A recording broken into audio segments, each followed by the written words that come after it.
So one more session, one more poem. This is our third poem in our series.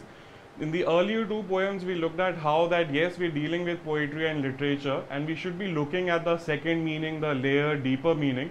But mostly the question was still about critical thinking and logic and evaluating the right option. Of course, after trying to understand the poem well and the implied meaning well. So one more opportunity to work our skills, and remember our primary idea is that I'm not looking at the surface level meaning of the word. I'm trying to look at its emotional content, or what is it really trying to say. And as an example to understand this process, in the second stanza, first line, the poem goes, into my heart's night. So when I think of the word night, obviously we're not talking about the physical aspect of day and night. What does that word night imply to you? So night is darkness, and then if you think of darkness, what does that mean? It means maybe sadness, depression, dejection, maybe something has gone wrong in the poet's life, maybe he's heartbroken. So I get those kind of feelings that there is definitely some sadness or darkness involved because of the term night.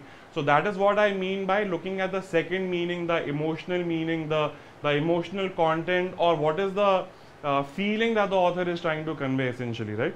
So let's go through the poem in detail and then look at the question and evaluate the options. So it says, I sought a soul in the sea and found a coral there. Beneath the foam for me, an ocean was laid bare. So the first couple of lines did not make too much sense to me in the beginning. But if I look at the second couple, beneath the foam for me, an ocean was laid bare. So the foam is the activity of the ocean water on the surface. So he's going beneath the foam and he's finding the secrets of the ocean. The ocean was laid bare. So once again, maybe we're not really talking about the ocean. In fact, in Buddhist and Hindu philosophy, the mind is often referred to the ocean, and your thoughts that you experience on day to day are the surface of the ocean, and there is a deeper you below the surface. So again, if I look at that term ocean, I should try and grab that idea that maybe we're not talking about a real ocean. Maybe we are talking about the ocean of feelings as such, or ocean of existence, right? So two things happening here. One, you're going below the foam, you're going deeper, and the term ocean might mean not the real ocean, but something happening in the mind. The second part, it says, into my heart's night. We looked at this term earlier. It might mean depression, dejection, sadness, maybe he's heartbroken. Along a narrow way. So he entered his heart's night along a narrow way. The way was very narrow. And what does this mean? Narrow perhaps means constriction in movement, difficulty in movement, not having too many paths, all the choices are cut off. So maybe that kind of a situation. I groped, and lo, the light and infinite land of day. So into his heart's night, finally he found what? He found a lot of light and infinite land of day. So infinite, I mean, it's vast and wide, and there's a lot of light.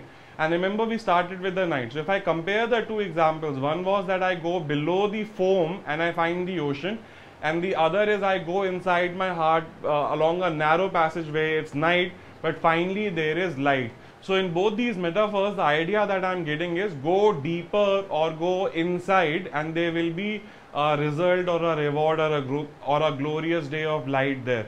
You'll find something beautiful inside. And in fact, this is the essence of a lot of spirituality and philosophy, that if you really want happiness, you have to go and look inside. What does that mean? We'll deal with in another session and another series as such. So I have gone through the poem in detail, and it's a wonderful idea to absorb also. Now let me look at the question. Which of the following would best capture the essence of the poem above? I have a very clear idea of the essence. The essence is go deeper, go inside, and you will find something there, and you'll find something wonderful there. So let me look at the options. A, what lies outside is always deceptive. The poem spoke about going inside, but do I know for sure, is that what is the poem trying to say, that everything outside is false? Or is it actually saying go inside and you will find something beautiful and wonderful? So I will remove A.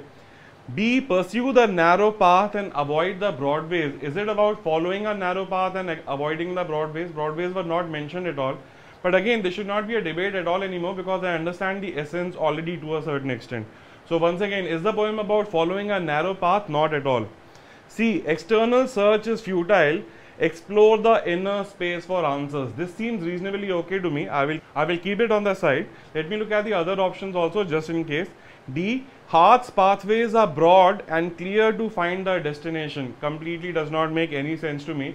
Remember, we have two examples to correlate and consolidate the information. One is that below the foam, the ocean was laid bare, and second is inside the heart, after the narrow pathway, there is a lot of infinite land and a lot of light, right? So neither of those ideas are captured here. That heart's pathways are broad and clear, I don't get that idea at all. E, light offers sight and insight.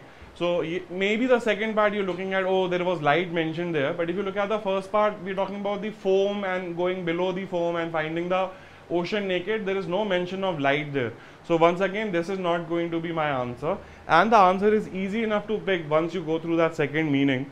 That is, external search is futile, explore the inner space for answers. Now some of you will say that external search is not mentioned at all, and even A says what lies outside is always deceptive.